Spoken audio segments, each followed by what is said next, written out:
আসসালামু আলাইকুম বন্ধুরা, স্বাগত শেরিনার চ্যানেলে। দেখুন, আজকে খুব সুন্দর একটা রেসিপি নিয়ে চলে এসেছি, আপনারা দেখতে থাকুন। আজকে একদম দেশি মোরগ আমি রান্না করব, আর দেশি মোরগটা কিভাবে রান্না করি আপনারা দেখতে থাকুন। আজকে আমি চুলোয় রান্না দেখাবো। আজকে বাপের বাড়ি এসেছি, বাপের বাড়ি থেকে রান্না। আজকে ভাবি আবার ফের একবার এসেছিলাম, রান্না করেছিলেন। আজকেও বেশ সুন্দর করে রান্না হচ্ছে। আর এই চুলোয় রান্নাটা কিন্তু আলাদা রকম স্বাদ নিয়ে আসে, জানেন বন্ধুরা। সবার প্রথমে পেঁয়াজটা খুব সুন্দর করে ভেজে নেওয়া হচ্ছে লাল লাল করে। আর চুলোর রান্নার একটা স্বাদ আলাদা, আর বিশেষ করে সাদা সরিষার তেলের রান্নার একটা স্বাদ আলাদা রকম নিয়ে আসে। পেঁয়াজটা লাল করে ভাজা হয়ে গেছে, তারপরে আমি আদা রসুনের পেস্টটা দিয়ে দিয়েছি আমার ভাবি। দেওয়ার পরে এখন নাড়াচাড়া করছে। নাড়াচাড়া করার পরে আমার ভাবি আজকে কিভাবে রান্না করে সেই রান্নাটা আমি আপনাদেরকে শেয়ার করব। আর ভাবির হাতের রান্না কিন্তু অনেক সুস্বাদু, ভাবি রান্না অনেক দারুণ করে।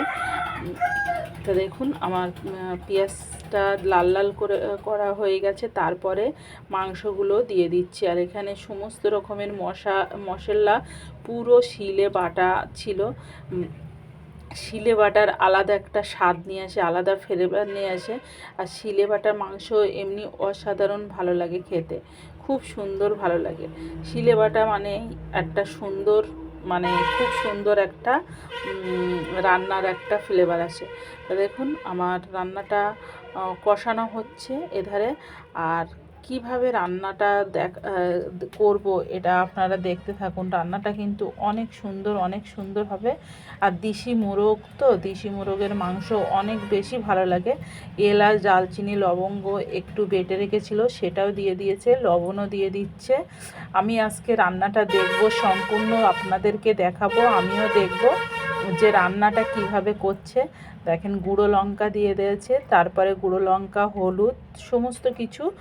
আর ওনারা আর কি, আমরা যেরকম গুছিয়ে নিয়ে বসি, ওনারা কোটো ধরেই দিচ্ছে আজকে। দেখেন, মানে গ্রামে কিভাবে রান্না বান্না হয়, গ্রামের রান্নাটা কিন্তু অনেক টেস্টি, অনেক সুন্দর, অনেক খেতেও ভালো লাগে। আর শিলে বাটা মশলা মানেই তো জানেন তো বন্ধুরা, কেমন সুন্দর ভালো লাগে। শিলে বাটার মশলাটা এমনি খেতে তরকারির স্বাদ, আলাদা স্বাদ নিয়ে আসে।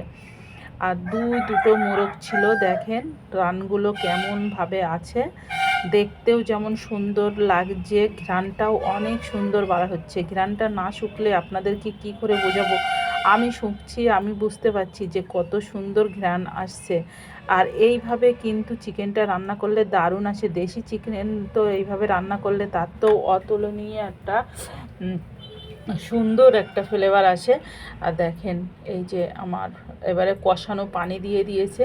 কষানো পানি দিয়ে এবারে ঢাকা দিয়ে রাখবে। যত সময় না কষানো হবে তত সময় এই ঢাকনাটা থাকবে। দেখেন, দেখতেও দারুণ হয়েছে কিন্তু, দেখতে ওই অসাধারণ দেখতে।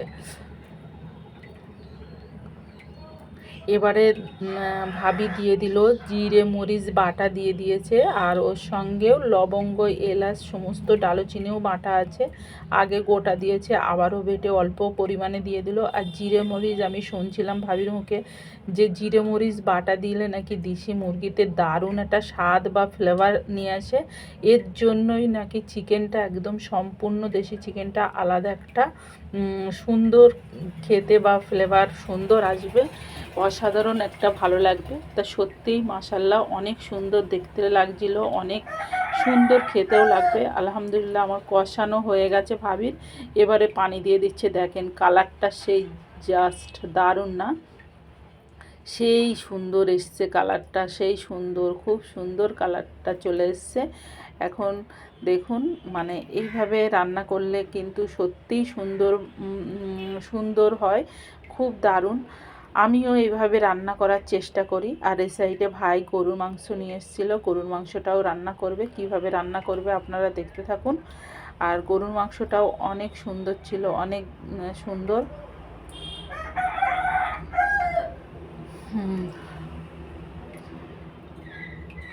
সবার প্রথমে পেঁয়াজটা লাল লাল করে ভেজে নিয়েছে, তারপরে গরুর মাংসটা দিয়ে দেবে।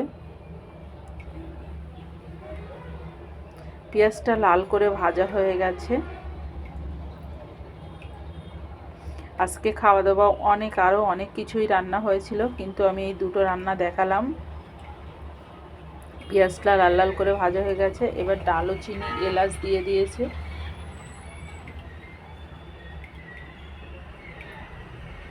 এবারে মাংসটা এত সুন্দর কালার ছিল, সেই সুন্দর ছিল, একদম লাল টকটক করছিল মাংসটা, অনেক সুন্দর। আর এই ভাবির হাতে রান্না, এটা কিন্তু একদম সম্পূর্ণভাবে অন্যভাবে রান্না করছে, এখনও কিন্তু আদা রসুন বা কোনো কিছুই দেয়নি। ভাবির হাতে রান্না খেতে কিন্তু আমার বেশ ভালো লাগে, আর বিশেষ করে ভাবি একটু ঝাল ঝাল করে রান্না করে, আর ঝাল ঝাল তরকারি খেতে আমার ভালো লাগে, আর এমন সুন্দর করে রান্না করে, রান্নাটাও খেতে আমার খুবই ভালো লাগে।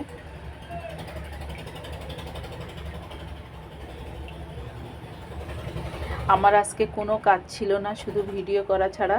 খুবই ভালো লাগছিল যে আমি ভিডিও করছিলাম। এলাচ দিয়ে দিলেন,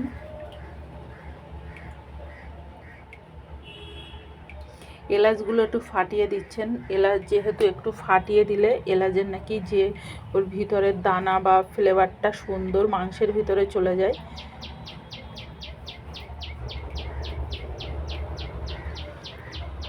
এইভাবে মাংস রান্না করলে কিন্তু অসাধারণ সুন্দর, অসম্ভব সুন্দর রান্না হয়। আর আমি দেখছিলাম যে আদা রসুনটা পুরো শিলে মানে হাফ বাটা বেটে নিয়েছে, এর জন্য নাকি এই যে গরুর মাংসটা যে নাকি অন্যরকম একটা ফ্লেভার আসে বা সুন্দর হয়, দেখতেও সুন্দর হয়, খেতেও সুন্দর হয়।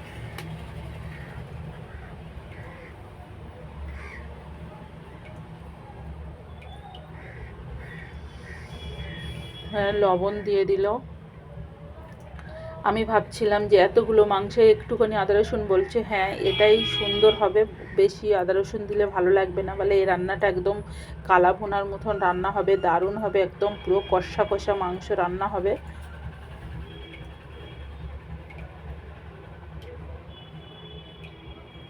ওধারে মুরগির মাংসটা হয়ে গেছে। এবারে এই মাংস মানে দেখেন ঝালটা কেমন করে হাফ বাটা বেটে নিয়ে রেখে দিয়েছেন, এইভাবে রান্না করছে। আমিও কিছু কিছু এইভাবে রান্না করার চেষ্টা করি।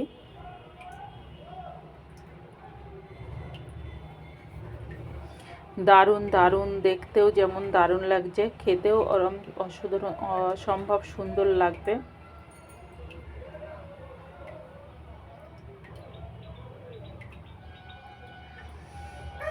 একদম মাংস দুটো কষা হবে, কষা কষাভাবে রান্না হবে। সম্পূর্ণ আপনাদের সঙ্গে শেয়ার করলাম। প্লিজ আপনাদের যদি ভালো লেগে থাকে আমার চ্যানেলটাকে সাবস্ক্রাইব করে শেয়ার করে সঙ্গে থেকে যাবেন। এত সময় ভিডিও দেখার জন্য আপনাদেরকে অনেক অনেক অসংখ্য ধন্যবাদ। দোয়া করবেন, আপনারাও দোয়া করবেন, আমিও দোয়া করব আপনাদের জন্য। আপনাদের দোয়ায় আমার কাছে অনেক অনেক বেস্ট, অনেক ভালো লাগবে। আর আল্লাহ পাকের কাছে যে এত সুন্দর খুব নিয়ামত, আল্লাহর নিয়ামত অনেক পৃথিবীতে দেওয়া আছে, সেইগুলো আমরা মেনে চললে অনেকই ভালো হবে। আর দেখুন মানে মাংসটা কষানো হয়ে গেছে, এবার পানি দিয়ে বলছে যে পানিটা মরে গেলে রান্নাটা আমার হয়ে যাবে। দেখেন একদম তেল উঠেছে কালা ভুনার মতন। এইভাবে বলছে যে এরকম করে রাখবে, আজকে মাংসটা একদম গলে গেছে।